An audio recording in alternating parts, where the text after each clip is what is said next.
So this is my latest and greatest knife. It was sent to me by Gerber, and not sent to me, it was sent to my dad, who is an outdoor writer, William Clooney.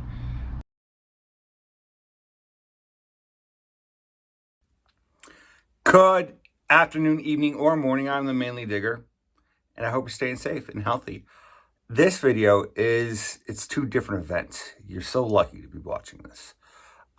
The last part of this video is a quick metal detecting adventure I went on, just back to the KVCC property. It's my first time back since winter.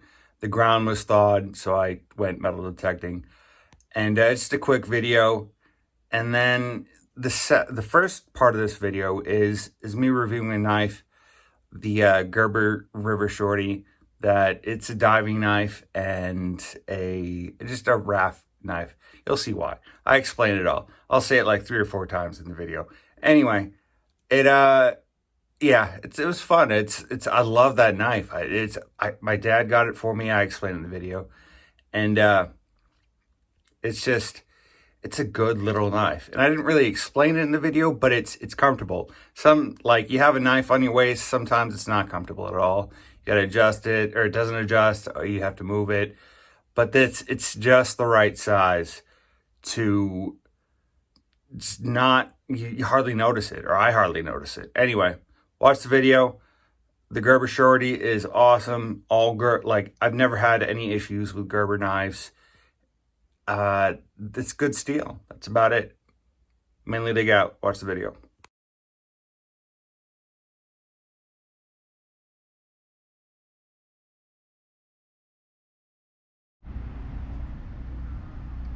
So as you can see, the tip is blunt. It's not because it's been broke, it's because it's a diving knife. Or like I said, using rafts or anything rubber. You don't want to stab your vest when you're trying to put it back in the sheath, and you don't want to, if you drop it in the raft, you don't want to poke the raft. Serrated edge, this serrated edge is sharp, extremely sharp.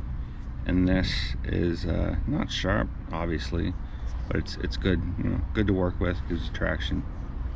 So that is that. It's short, like it said, it's Shorty, River Shorty. Anyway, love the handle also. It's a good grip. So now let's talk about the sheath. Sheath is pretty much, it fits right on your belt.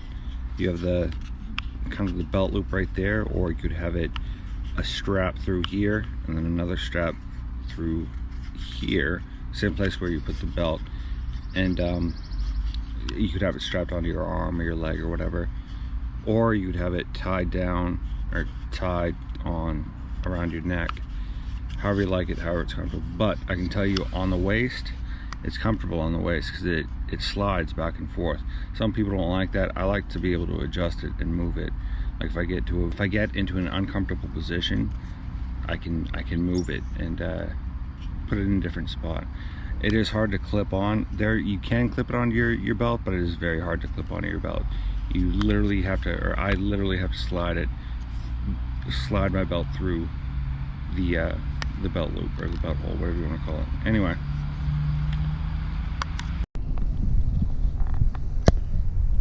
So for today's events, we're using my AT Pro. Love my AT Pro. The headphones for it, the underwater headphones. It was cheap, probably like $12, $15, not much. I've had it for like 3 years. I use it. Sometimes I don't use it. It's something that I can literally throw in the back of my truck, and if I have it, it's there.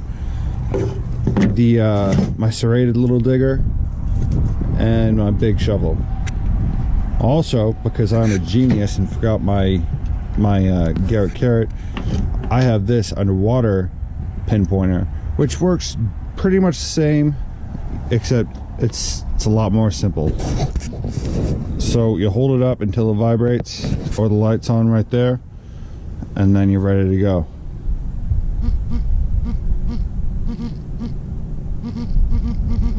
You can kind of hear it, and I think you can change settings on it. I don't really have to read the instructions again, because I've only used it underwater, so I haven't used it that much. Anyway, one thing to remember, if you're using a pulse pinpointer, it messes. You need to change the frequency on your AT Pro or on your metal detector. It'll mess with the frequency or other people's frequency if you're in the same area as they are. So yeah, that's something you got to think about.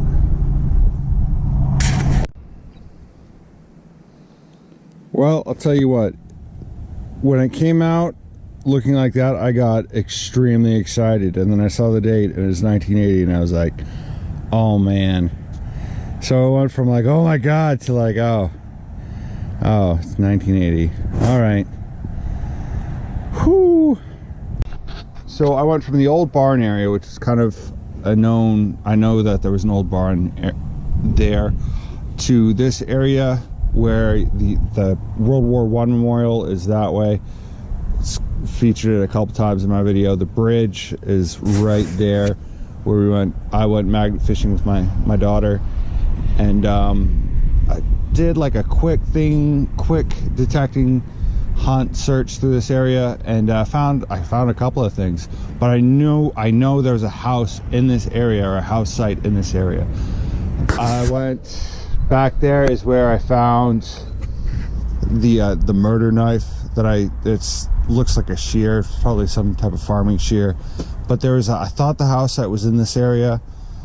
I didn't find anything that would just show it as a house site, so I don't really know where it is. So we'll see. That is not the house of the house site that is built later.